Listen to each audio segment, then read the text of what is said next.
Welcome, everyone. Thank you for joining today. This morning, Kris and I are getting back together and talking about the current state of Palantir. And more so, we're going to be discussing the pace of innovation for Palantir. We have a bunch of different topics to get to: Palantir Mobile, the developer community, sales channel progress, and Edge AI in space.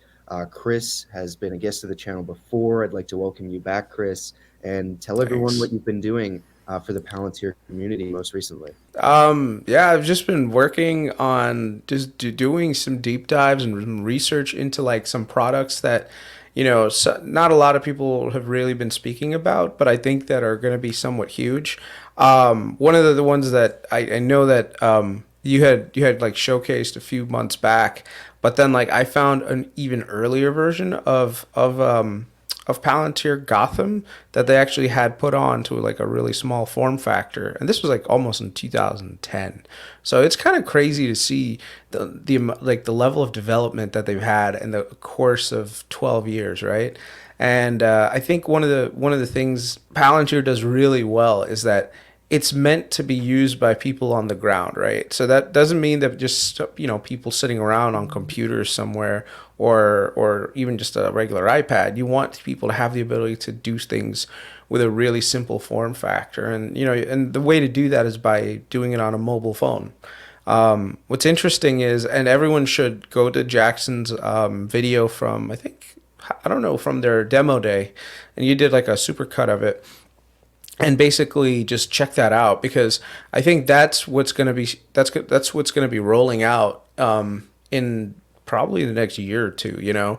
Where if you want to, you can build applications in Foundry, like they always say, but then at the same time, you can build it so that it's optimized for like a phone as well. So this way, you can just securely log into your company's domain, and then log into that application and then do what you need to. So I'll give you an example of something that I know that they have been doing is, imagine you're on like an assembly line in like what is that thing called, in like a car manufacturing plant, because they have multiple partnerships with car manufacturers. Let's say you notice a defect somewhere in your line. So you have a car that's coming, you see a defect.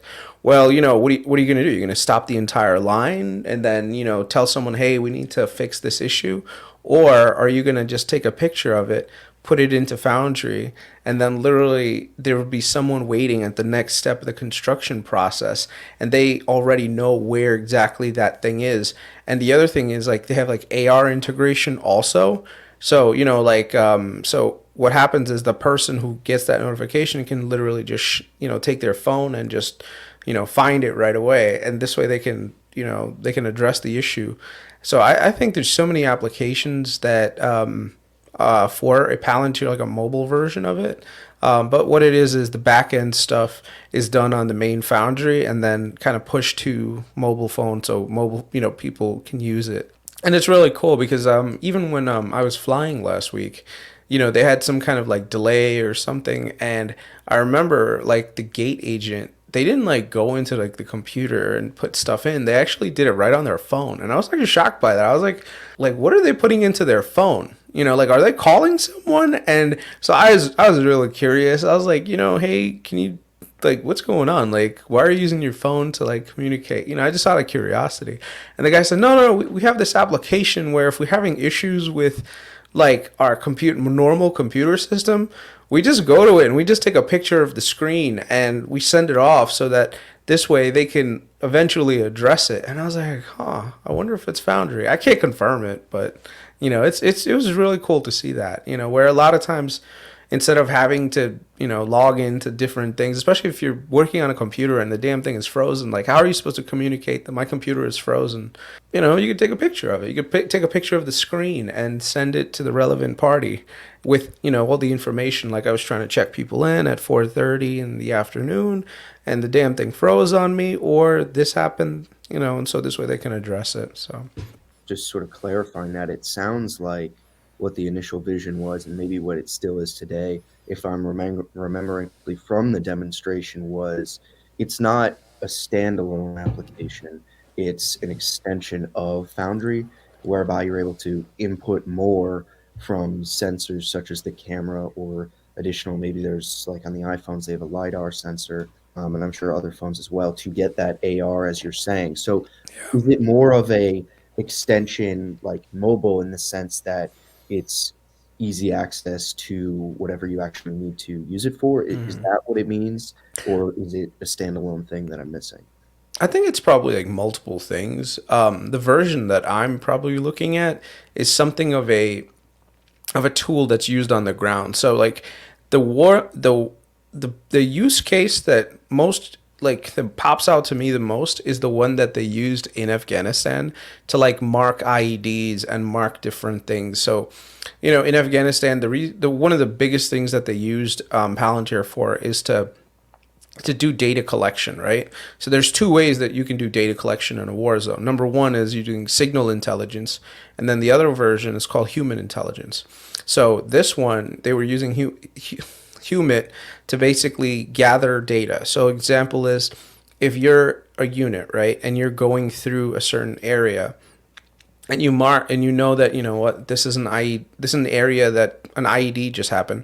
Well, you can do one of two things. You could call someone and say, "Hey, we just had an IED on this road, blah blah blah," and it's hard to determine exactly where that is. Or you'd log on to Palantir, take a quick snapshot, IED this location at this time, and now that data gets together and sent to a secure server. And when they take all that data, combine it together, they can figure out where all the IEDs have been placed. And then based on the timing, and they could use the data for like 3 years back, they can see like, hey, seems like someone put an IED in this area 3 years in a row. The likelihood that there's probably an IED year 4 is probably high. For some reason, these terrorists, they love putting IEDs in this one location. And it's kind of crazy, but it is what it is. And so I think it's something to do, something useful like that, where you have on the ground users that can communicate to a higher authority or a higher place, or a giant server, take all that data, put it there, and then have the application access that data and send it back, so that the next person who's going through that area, when they're looking at their phone, they could just say, hey, there was an IED there 3 years in a row. Maybe I'm going to skip that area. I'm going to go around it. Or let's say I suspect someone is, doing something like maliciously. Well, I can take a picture of them, upload it, and have someone in the back end do the research. Like, hey, is this guy like a good guy, or is he a bad guy, or whatever? Like, they could be selling me something like, not selling me, but basically telling me something that could be 100% false. Now, how do I describe that person to someone who's like working in the back end in like an intelligence area, like let's say Langley, right? If I don't send a picture, like let's say I'm trying to do research on you, Jackson, like you're trying to, say that, oh yeah, you know what, I love you guys, come to my home, let's negotiate. Now you could be luring me into a trap. I don't know. So how do I do business with you? Well, one of the things I could do is take a picture of you, and then in Langley, Virginia, and the CIA, they can run it through their facial recognition database and find out like, hey, yeah, Jackson's actually a known terrorist. Don't go to his house. Actually, arrest that guy. So then we could arrest you rather than go home and have tea with you, in which case you blow us up later. So these are the kinds of like things that Palantir did way back in 2010 and 2012, and even throughout the war in Afghanistan. And what it is all that experience they're using to like make products today. And this is where I think Palantir Mobile comes in. So now we're starting to see like the use cases on the industrial and the commercial side, whereas before it was around like military and even policing, and some people have been somewhat critical on the policing end because, an example is that always everyone seems to cite is around like the Palantir's uses in like the by the ICE. And that's like one of the things that ICE did really well, use Palantir for, was like to supposedly target immigrants, which is kind of like a really reduced way of putting it. Like they didn't use, like, whether they had Palantir or not, they were still going to go and enforce the law. That's their job. That's what ICE does. Now, Palantir may have assisted in that and given them really hardcore tools to go after that. But at the end of the day, it's the laws of the country. So I think at this point, Palantir was definitely like instrumental in doing a lot of good. I know some people would like to say that they're doing bad things, but I mean it's a double edged sword, right? Like, and this is what I usually say to people. I'm like, do you blame the sword for the person who uses it? Like, imagine right now you're like a knight in the medieval ages, right? Like, yeah, if I'm a blacksmith and I make you a sword, if I make you a really good sword and you use it to defend the village or defend the kingdom, am I a hero or am I the villain? Or I make that sword for you and you go and you invade another kingdom and you kill a whole bunch of people. Well, does that make me a villain as a blacksmith? No, I just had to give you a tool to do your job, and I'm going to give you the best tool. And hopefully, that's what that's the mentality that people should have, I guess. Whereas like they're at least they're not building tools for like China and Russia. They're building it for the U.S., who's known to like at least try to make the world a better place. So Yeah, exactly. I think that's just it. Where what Karp says is like everybody's trying to build these tools anyway. Like we're going to do it in the way that we think is the most ethical and supporting the West. And so like it's not just the tools themselves, but it's how they're used. And so they're going to, from what I've heard, they're trying to support the good usage of those yeah. and keeping them in good hands, but also building them in advance of other bad actors, right? And then just back on the point of Palantir Mobile, I really think it's very interesting because we think of Palantir as this company that's trying to augment human intelligence with their software and their platforms. And Palantir Mobile seems like a very interesting way to further that augmentation where you can actually lower the latency to input and output of information. So Mm-hmm. like the latency of getting down at a computer, that would mean you actually have to be in the office or whatever. Or I know they're doing like a lot of stuff at the edge where like maybe be a laptop or something. But Yeah. in terms of the actual time required to input or output, I think Palantir Mobile, from what I've heard, from what I've seen, a very small amount, drastically lowers that. I think you're you're actually improving the feedback or whatever flywheel, I guess you could say, and that really you're able to tap into the data much faster and write to it as well. So Mm-hmm. I think that's interesting. I'd love to see what they're able to do with it more in the Yeah. future. Do you have any ideas of where this is going? I know you said it's extending to the commercial side now, but any ideas on the trajectory of it? I think this is a great part that we can kind of like segment right into like the developer community, because at the end of the day, Palantir is a tools provider, right? And one of the tools that they have is that you're able to build applications in a mobile setting. So, but the thing is, like, you need to get the software into people's hands so that this way they can build the applications that people are going to be using at the organizational level. So I think that's why one of the things that CodeStrap always talked about really early on is why Palantir hasn't done a good developer community, right? Like, you need to put your product out there so that people can learn it and then build on top of it, right? Great technology that's, it's like the greatest product you never heard of. Like, and there's tons of them, believe it or not, where people have come up with really great and brilliant ideas, but if you don't market yourself right and you don't sell yourself right and you don't get a whole bunch of people building on top of it, it'll never see the mass adoption that you need it to become something really big. And that's one of the things that happened with Palantir, that they realized that there is a market out there where people don't necessarily need the entire thing. They could use like pieces of Foundry to create the use cases that we're all looking for. And that goes right into like developers, because developers do that. Imagine right now I have a dream to make something. Well, me, I'm not a technical user, so I don't necessarily have 100% grasp of what it takes to go from point A to point B. But the developers do. So if you say, "Hey, I want an application that lets me know how to get from point A to point B in the most efficient time possible," but then also make sure that it takes into account like traffic patterns from Google Maps so that my alarm wakes me up at a certain time. Like imagine that, right? Imagine this is my idea. It's like an imagination. I'm just going to create it really quickly. Imagine right now I set an alarm clock. My alarm clock doesn't wake me up at 7 o'clock. It wakes me up at a time when it knows based on the AI algorithm when I will actually show up to work on time. So if I'm supposed to show up to work at 9 o'clock, it takes me an hour to get ready in the morning, and I put into the application, hey, wake me up. My goal is to get to work by 9 o'clock, and I drive.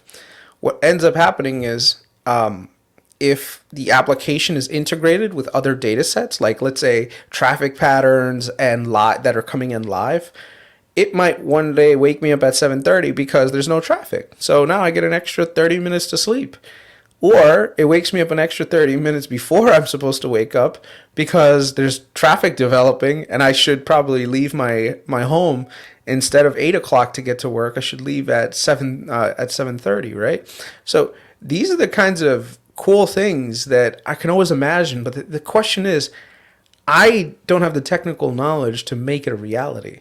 So you need to work with a developer who can make it happen, right? And so I think Palantir, there's so many people right now that have really great ideas, at least at the organizational level, and they need a thriving developer community to kind of like help build that out so that the people who are actually at the organizational level can create these things and make it happen.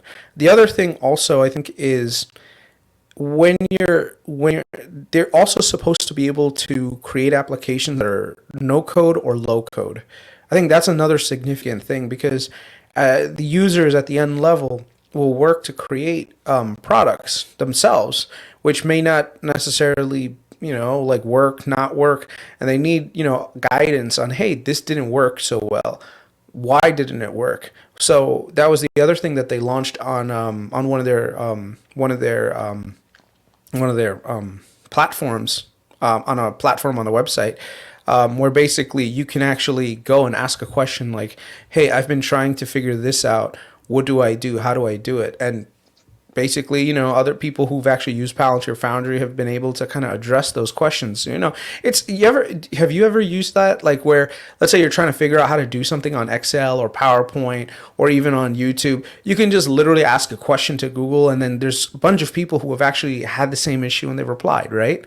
So that's Yeah. kind of like the network effect. So if more people are using Palantir Foundry and there's more people that are in the developer community that can answer questions, it's easier because now everyone else, it's a flywheel effect and networking effect of just being mass market and mass utilized. So I Yeah. think that's why the developer community is super important, and they're moving in the right direction, and hopefully CodeStrap can really showcase a lot of the great use cases that Foundry has. Yeah, definitely. And for those who are unaware, CodeStrap's actually been working with CodeStrap. I'll link him in the description below Chris's channel.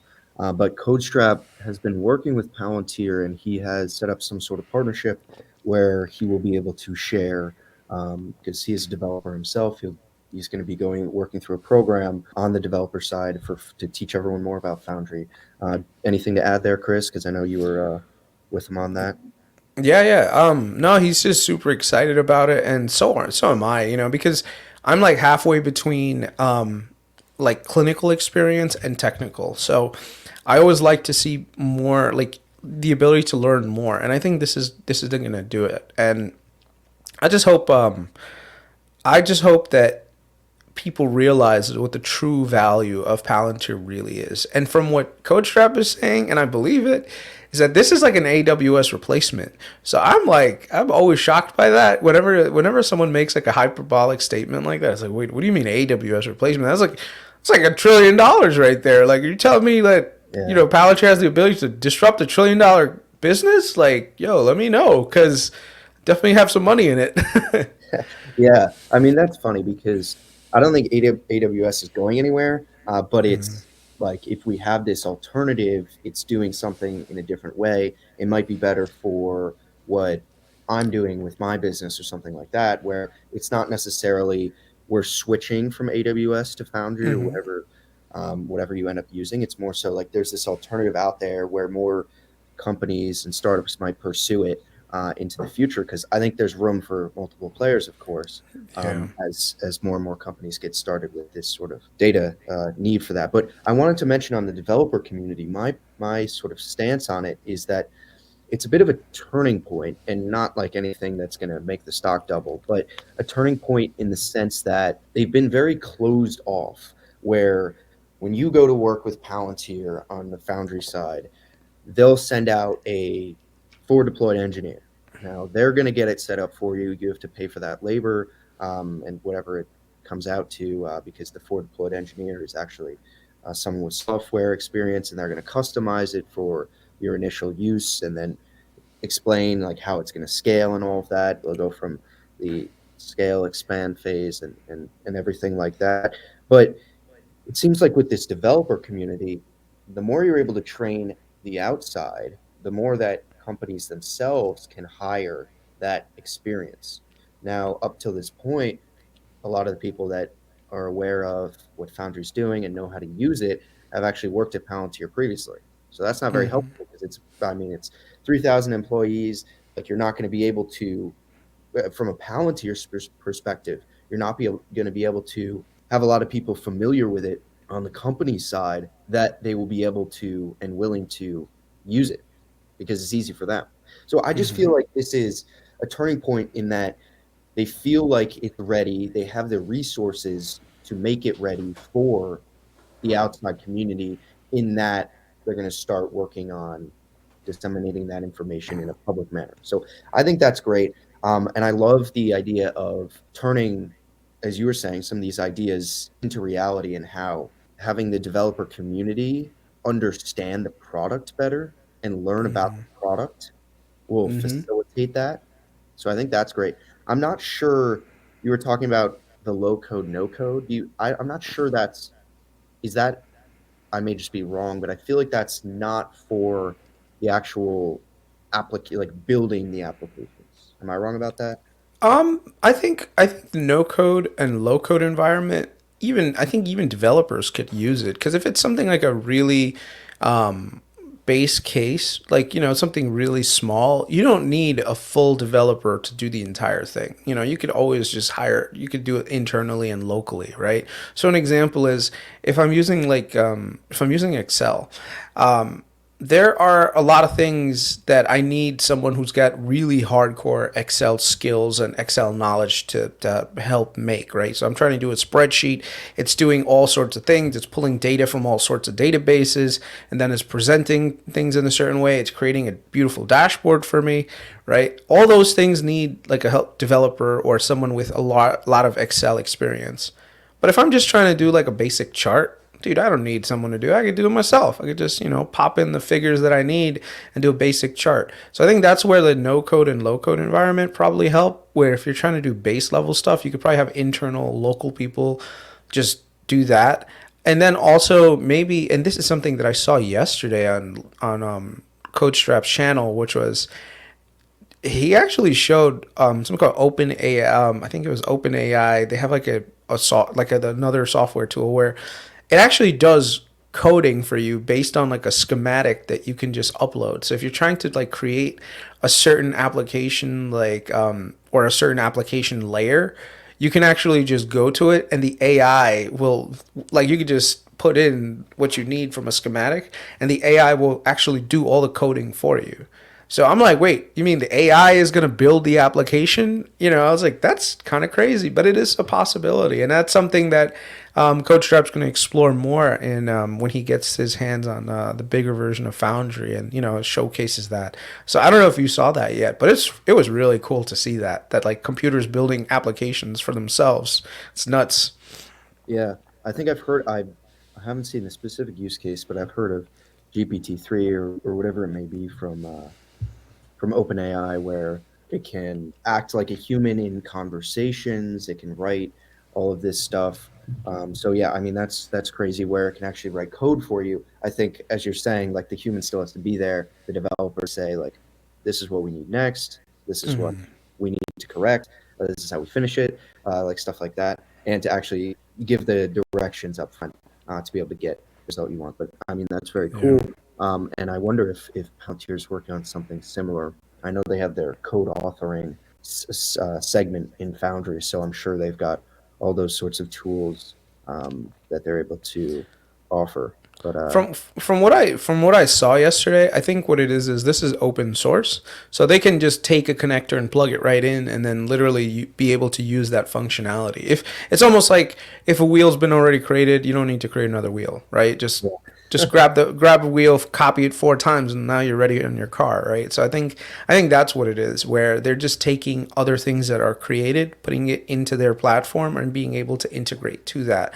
And that's where a lot of software is these days, right? It's not necessarily people building things from the ground up. They're just, they're utilizing different resources that already exist out there and integrating into other softwares and just making it, making a bigger product. But yeah, I like I said, I think this is a great way for Palantir to really expand out what their offering is and just get so many more people to use it, and then hopefully that translates to more sales. Because if everyone knows Foundry and everyone likes Foundry, then there's going to be people at the company level that are going to be advocating for it and saying, hey, we need to get this Foundry product because it's going to change the way that we're doing things. So I think we can move into sales right after that. Well, I don't know what the next topic we're supposed to go into. It is sales. Okay, Good yeah. work there. Just last thing on the developer community, I feel like it's not going to make a meaningful impact right away, but as you're saying, the more awareness there is over time, the better that's going to be, and they have to start at some time. I feel like after their direct listing, they've gotten sort of comfortable as a public company. I feel like now is probably a good time to be able to use some resources on that and work towards building something bigger on that. Yeah. But yeah, tell me what you're hearing about, what you're seeing on this, any sales processes that are getting improved, and the piece of innovation there. So one of the great things and this last conversation that Sham had was so eye-opening, and it was great because it really alleviated a lot of the concerns that I had with Palantir over the last couple of quarters, because you can see that there was some slowdown on the government side. They were expanding on the commercial side, and number one is they're starting to realize the value and the importance of having sales, like a dedicated sales team. When you're doing software sales, it's not a job, it's an art. Like, to sell someone something, right? You need to have, number one, you need to have good experience. Number two, you need to have a lot of great connections. And number three, you need to know your product in and out, so that when you get that question, the inevitable question, you have to figure out a way to communicate that to the other person so that you can sell it to them, right? So I think right now they're in the progress of hiring all these additional salespeople, but it takes time to develop the salesperson. Even if they have the connections, and they have the sales experience, they need to get familiar with the product. And the thing is, with a product like this that's really complicated, it takes a somewhat lengthy amount of time to really get people to understand what it is and what kind of value that it can provide to end users. And that ends up translating really well, because you don't want to just send a rookie salesperson to to a network, to a meeting, and say, okay, go sell this product, and they don't know anything about it. It ends up making the company look bad and makes the product look bad. So you need to make sure that they're very well, they know what they're doing in terms of sales, but they're also competent in the software itself. So I think that's going to be big in the next 2-3 years, where all these additional hires that you're starting to see, they're probably going to end up causing like a cascade and a ripple effect on the sales side, where you're going to see sales expansion on the commercial side. Because I think majority of the people that they hired were on the commercial side. And maybe now we'll start to see some government contracts because of the Ukraine situation, but that's something we can talk about in a little bit. The other thing that Sham said, and it really resonated with me because, like I said, I work in IT. What they seem to have been doing in the past is they've been kind of like skipping the IT portion and going straight to like the business users. So if you've ever worked in any organization, IT serves a certain role, and then you have the organization which does the overall management, of the organization. So an example is the CEO does not care if there's, if you need 500 new computers. IT worries about that. the CEO doesn't care about a cybersecurity hack. I mean, they care about a cybersecurity hack, but it's not the first thing that they wake up to, like thinking. Whereas the CTO and the CIOs, they all worried about that. Like, damn, we better make sure our security is tight, otherwise we're gonna get hacked. So what happened is with Palantir is that their product is supposed to be provide a lot of value to the operational folks. And so they kind of just skipped over IT and said, let's go straight to like the CEOs, let's go straight to the CFOs, let's go to like the managers, let's get them to, let's get them the tools to kind of adopt it. And what they did was they left out IT a little bit, and they treated us essentially as somewhat adversarial to say, you know what, these IT folk, if we try to sell, not only sell to them, but try to involve them, they may just tell their people up top, like, hey, we could just build this ourselves. We don't need to get Palantir involved. So that's the way that they treated it. It's almost like it's almost a weird thing. But to be honest with you, IT folk, we're really powerful in that we can muddy up your product very easily. Like, I'm not saying that people are vindictive, but people are vindictive. So if you skip over, IT and you go straight to the operational folk, and the operational, like a president comes or executive vice president comes and says, hey, can we get Palantir Foundry? The CIO is like, what the hell is Palantir Foundry? I don't know that. I don't know this application, but sure, why not? They get the application, and then, they send a forward deployed engineer who's like trying to do everything and, gets their stuff together and creates this beautiful application. Well, guess what? That FDE is not going to be there all the time. Shoot, you think every user in the company that's supposed to be using Palantir Foundry only goes to that one FDE? No, they come to us. They come to IT. They come to, local resources. And those local resources will just be like, sorry, not my product, not my problem. I'm hands off. So if you treat us this way, we're not going to support your product. We're not going to, implement it correctly. We'll slow walk everything. We'll slow walk all your questions until you get frustrated. And if you get frustrated, then Palantir looks bad. So a classic example of this is in JP Morgan, and I think, not just JP Morgan, Home Depot, where Home Depot, they had like a pretty big partnership with them, and they were just working with Home Depot to create all this value. And the IT folk eventually were just like, they got like a new CIO, and then the new CIO was like, we don't need these guys, they're costing so much money, we could probably do all these things ourselves. And they were able to convince enough people locally that that's the case. And then Palantir was kind of out the door. So it's one of those things where you have to respect the IT. So right now, Sham said, look, if we don't have like the IT people on our side and the blessing of IT people, we're not even going to try to sell the product, because at that point it's like, it's defeatist. Like you're asking for, you're going to have to like walk through a bunch of landmines just to get the product into people's hands. And then once the product is in people's hands, there's no guarantee that it'll be used, because these guys are just going to mess with it. So let's kind of like start the conversation with the IT folk and say, hey, look, we have this great product. Maybe if you want, we can talk to some of your people on the executive side, but at least you guys are aware, and hey, this is what we can do. And the IT folk could probably give a blessing and say, yeah, you know what, this is a great idea. Let's do it together, and end up, instead of treating the IT people as adversaries, treat them like partners, in which case then you could really succeed, and you'll end up doing well. So I think that sales flip is definitely going to help a lot going into the future. And hopefully we see that in the total number of commercial clients that are adopting it. And I think the last thing is, in the past they had this philosophy of they only wanted to sell to like big companies. Like they didn't even try to go to like the smaller companies at all. And I thought that was kind of dumb, because it seems like Palantir Foundry is something that is like a startup's wet dream, right? Where you're trying to figure out how to do all these things.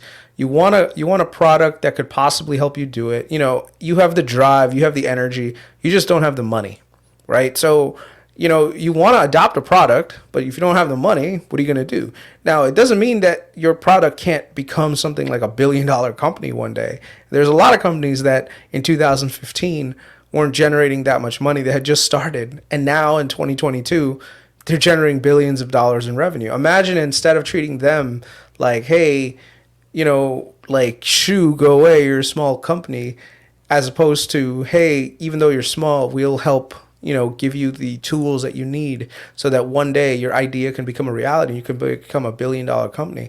That's where the Palantir for builders and even their investment in some of the SPACs actually makes sense, because these companies can be really big time in the future. So I think that's the other thing too. So now they're saying, you know what, we want business. Come to us. Let's go. It doesn't matter if you're small, medium, large. Let's get you on this platform. Let's get you utilizing it and run with it. So that's another cool thing I think I see. Yeah, yeah. Thank you for going through all of that.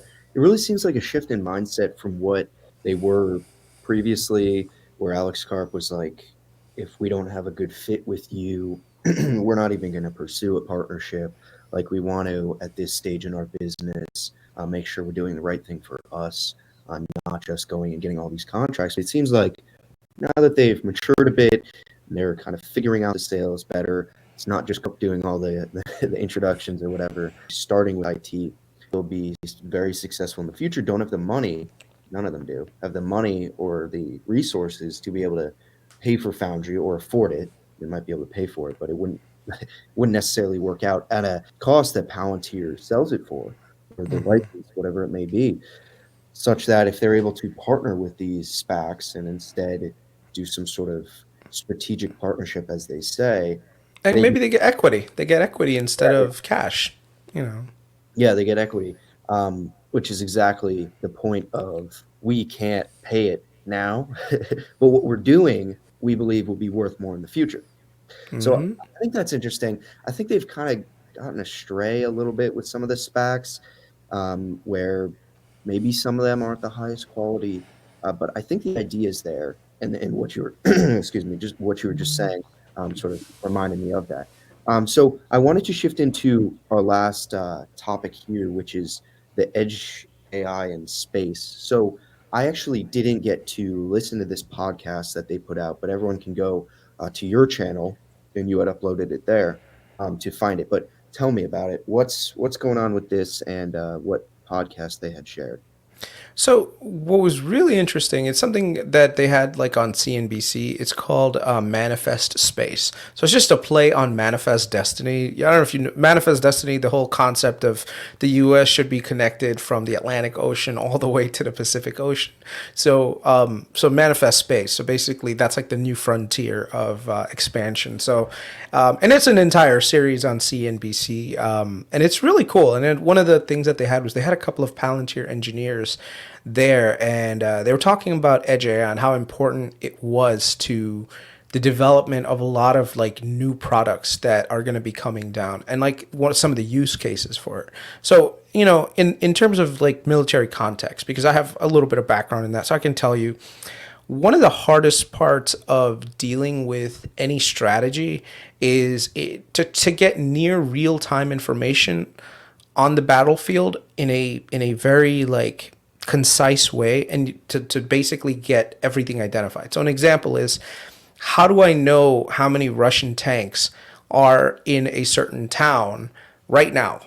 Like, guess what? Right now there's a satellite up there taking a picture of it, but you're not covering, the satellite is going to be taking a picture of like, hundreds of miles by hundreds of miles. Like, that's a huge amount. So what are you going to do? You're going to hire people to like zoom in and find all those tanks and label them like, hey, there's this many tanks in this area. No, you want to automate that process. And the way that you automate it is by using AI, so that you can train a model to say, hey, a T-90 tank looks like this, right? So that when that satellite captures an image of that giant space, it can tell you where all the T-90 tanks are based on that AI in that picture, and then overlay that into your ABS, so your advanced battle management system, ABMS, and basically now you have like like a full on view of what's going on the battlefield, and that's huge. So if you look at some of their demo days in the past, when it came to their submarine warfare officer, these satellites are up there always watching, and anytime the submarine came up, it was like, oh, there's submarines right here. Take a look. Now imagine, instead of looking for one submarine, you have edge AI in space where now that image is being taken, but then also at the same time being processed on the satellite to basically identify where all the T-90 tanks are in a 100-mile radius. That's freaking crazy. And then you can say, hey, these tanks are moving from point A to point B, so let's get to point B, or let's have some targeting or set up at point B, so by the time they get there, so there'll be some cruise missiles waiting for them, right? So that's where Edge AI really is going to come into like a lot of things, and Edge AI can also identify not just tanks, but it can identify other things too, like where are all the missile launchers. Like let's say right now the S-300 and S-400, those are like lethal for airplanes. Like literally they can shoot down. Even I think like some of the more advanced U.S. fighters. So let's say we do go into a no-fly zone, into a kinetic warfare.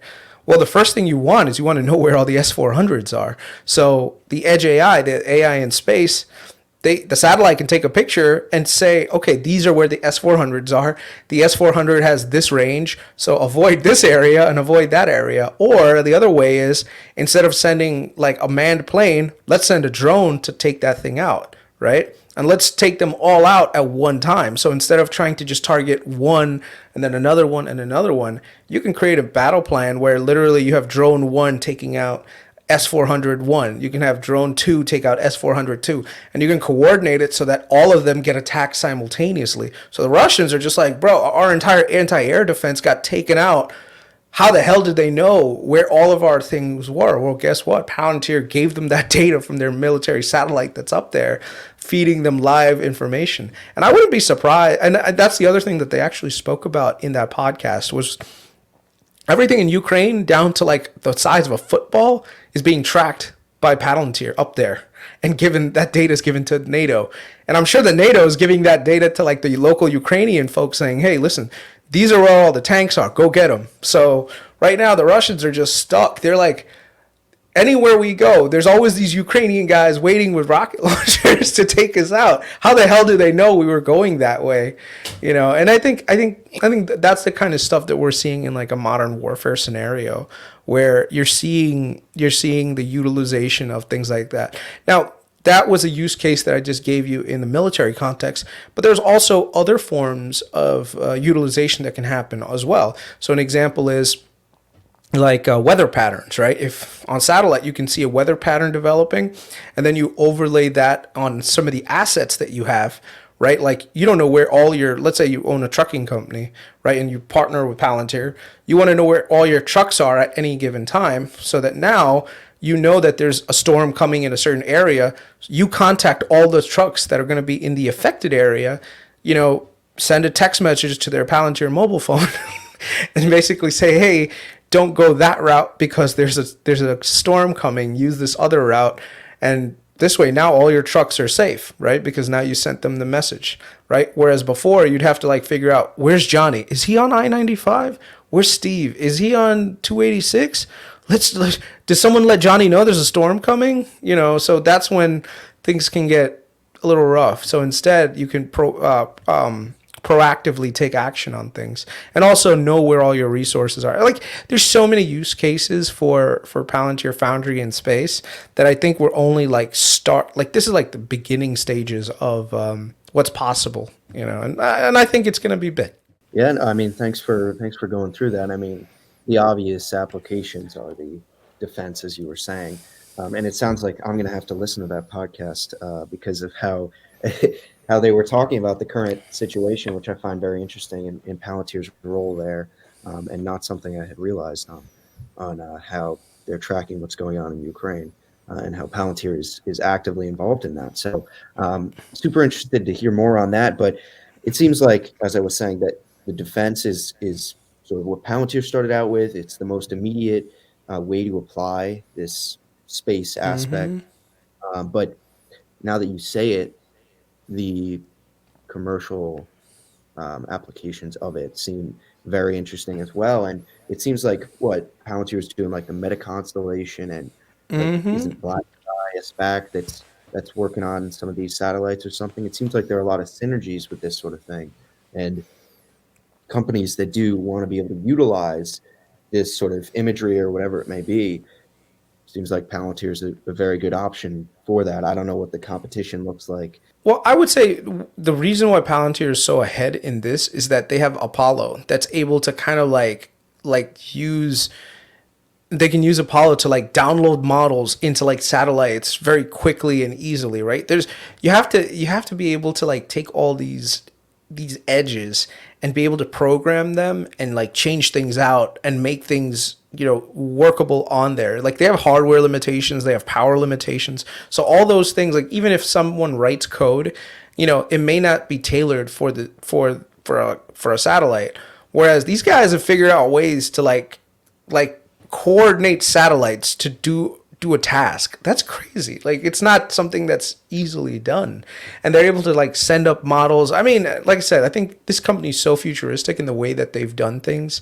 I can guarantee you right now, once you listen to that podcast, you're going to create a video on it. I think you should create a video on it after this, because it'll blow your mind what they're talking about on there. And I was like, while I was listening to it, I was like, there's no goddamn way that this is possible. But then I'm like, wait a second. No, they've been talking about this for the last 2-3 years. Like, it's not something that they're just coming up out of thin air. It's a use case that they actually were preparing for. And that's why Palantir is so like revolutionary. It's like they're doing things 10 years ahead of time. Like, who would have thought that we were going to possibly have a war with the Russians and have to deal with tracking all of their tanks or attacking all of their planes over Ukraine? Like no one thought of that, but guess what? Palantir was ready with a software tool that could end up helping us now. So yeah, worth checking out. But just wrapping up this idea first of the pace of innovation of Palantir, we talked about a previous product they were working on, they announced and have been working through, and they're still using it today, which is Palantir Mobile, as an extension of their core Foundry product. And of course, it's on the Gotham side as well, as you were showing off in your video there. But then we were also talking about the developer community, where Palantir's getting really into how can we get this on the outside? How can we get this out to developers as a whole? And partnering with CodeStrap, as we talked about, to be able to share just with anyone. I think the real sort of holdback from some people is they don't know what Palantir does. Well, how would you know what Palantir does on the technical side? It's the developer documentation and how it actually works. There's nothing more important than that on the technical side. And then we talked about what you're seeing from the sales channel perspective and how they've been progressing and focusing more on IT to get the foot in the door on the commercial contracts, and then just now on the AI in space. So yeah, any final thoughts wrapping that up? No, I would say we're really in the early cycles of this company's growth. I think what a lot of people are underestimating is I think them saying 30% base case growth for the next 5 years is really muted. I think they're going to grow faster. It just happens that early on, they just DPO'd. Everyone was still concerned about share-based compensation and everything, but they're even their costs, they're getting lined up pretty well, and they're generating so much cash right now, and they're projected to generate even more cash in the future. When you have that kind of flexibility to have additional cash on the balance sheet, you can make investments in things that are going to build your business up even more, right? So it's almost like the more money you generate, the more resources you have, the more things you can do with it and accelerate your business. So I think Palantir, instead of, usually what happens is you see growth like this where it's just like, going like in a certain one direction. But I think Palantir is probably going to go like this, somewhat down sometimes, and then raise up really fast. A very similar thing to Tesla, maybe. That's what I'm thinking. And hopefully that inflection point comes. And my best case for that inflection point is 2025. I think after 2025, we'll definitely see like huge levels of adoption where instead of on the conference call, they're saying, oh, we signed 150 clients. It's going to be like, we signed 100 and, like 280, maybe 3,000 clients at a time, and that's something that would be huge, but we'll see. Yeah, it's interesting. Just on that point, it's something I've been thinking about, which is the growth really hasn't deviated that much from what it has been previously, and it's been 35%, 35%, 40% on the year or whatever, something like that. There hasn't really been much variation. So I'm wondering, it seems like the way they line up the contracts, they do that in such a way that it's predictable revenue and they know sort of what's going to happen so that they can, like, I'm not sure if that's even right. It just seems like that because of how consistent it is. And I know that's because of the contracts and the deals. They're like over time so that you're going to get to recognize that revenue. But I haven't seen, and I'm expecting it at some point, as you said, but I haven't seen that. Like, when are we going to see growth that surpasses the current pace? Like, I Yeah. just haven't seen any indication of that. And I know it's not ready for it yet. I'm just wondering, like, we've seen such consistent growth. Like, like, given the current dynamic of that, like, do you think that's going to happen at some point? It just seems like, like, if you look at it without knowing the company, you might see, like, oh, this company is never going to grow more than this, right? I would say, and this is just my like throw a dart, on a dartboard kind of scenario. But if I had to say, I'd say probably 2023.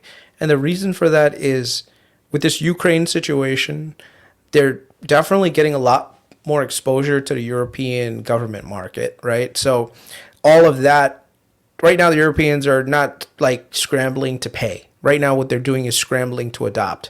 Eventually, they're going to scramble to pay because they need this product. They're like, wow, we've been using this product for the last 6 to 9 months, and we need to get this. Like, this is a game changer.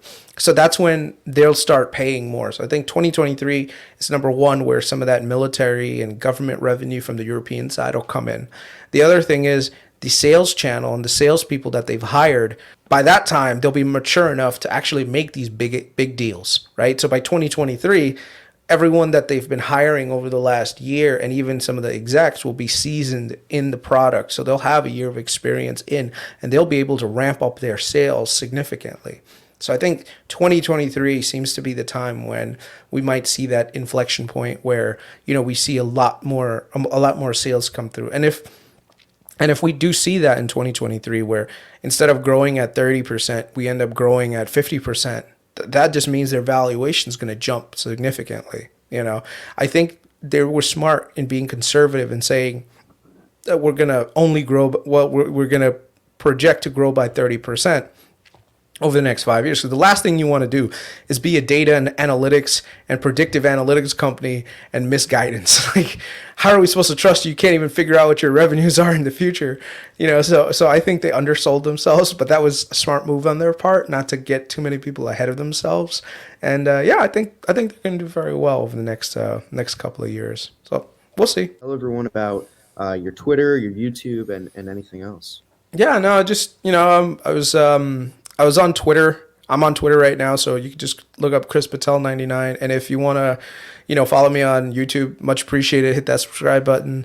It's just same thing, Kris Patel. I want to thank Jackson. He was one of the first people I interviewed. I was not planning on doing YouTube. I was like, if I'll do some interviews here and there. And, it was a great way to like meet people. And especially I was sending a lot of information your way because I was like, man, people need to talk about this. And so you were like the first one to say, yeah, man, I'm going to put you out there. I was like, I don't know about that, but you did. And it was really cool of you, man. So I really appreciate you getting me out there. And, like now I'm like, oh, you know what? I guess I could do this as well, just for the fun of it. And I think the community is like really building up, and we're always trying to support each other and getting more people to know about what Palantir does. And maybe one day Alex Karp will actually invite us over for dinner or something. He's in New Hampshire. He's not that far away from me, so about 5-hour drive. So Alex, let me know if you want to have dinner. Let Kris Patel come through, pick your brain a little bit. Let Jackson come through. I don't know, Jackson, where are you? Are you on the East Coast, right? Yeah. So you know what? Invite Jackson. Shit, we'll go out. I don't know what Karp eats. He probably eats like a bird. He's skinny as hell, man. So You know, I don't yeah. know. But I mean, isn't he at the headquarters? He's working though, right? I don't know. He's isn't the. I thought at some point he's gonna move the headquarters to that barn. He loves that barn. Every time we see these interviews, he's just chilling at the barn. Like, I wonder if he's like works on Zoom from the barn. And he just wakes up, puts on like a white T-shirt, and says, "Okay, I got my CEO T-shirt on. Let's do this." Yeah, yeah. Well, I mean, he was in the. To be fair, he was. We know he was in the headquarters for the Yeah, conference call because yeah, everyone else was there. But yeah. whatever helped the creative juices, I'd say. No, dude, as a CEO, everything that I read about the guy, everyone loves working with him. All the people, all the staff, they're like, you know what? I stayed at Palantir an extra couple of years because of Alex Karp. Like, he made me believe in this company, and I think Alex Karp is a big reason why Palantir has been successful in retaining so many talented engineers. There are definitely areas where I think some people are concerned with Palantir and like the cultural shift from being completely building products to also selling stuff. Because I think at one point, Karp had like this thing where he's like, "I hate salespeople," and it's like, Yeah. "What the hell's wrong with you, man? You're a salesperson. Stop." Yep. Yep. So Yeah. Maybe one day we will get that opportunity. yeah, he should. I mean, you're the one probably who should get the most invites. I mean, you've been on this Palantir train the longest, man. You started the whole Palantir. I wouldn't say you 100% started the Palantir community, but you were like the most prominent Palantir person who everyone was like, oh yeah, we need to listen to this guy. So that was Yeah. that was cool, man. That was I definitely certainly cool. didn't start anything, but I was the first consistent person before Tom Nash started making videos on Palantir, any of that. So I will take that, but Yeah, yeah, no, I will not take credit for anything else. This has been great, Kris. Thanks for yeah. Of joining. This course, was of course. helpful to everyone watching, and I look forward to continuing the conversation with you. Yeah, definitely, man. All right, take care. Have a good one. Bye, Kris.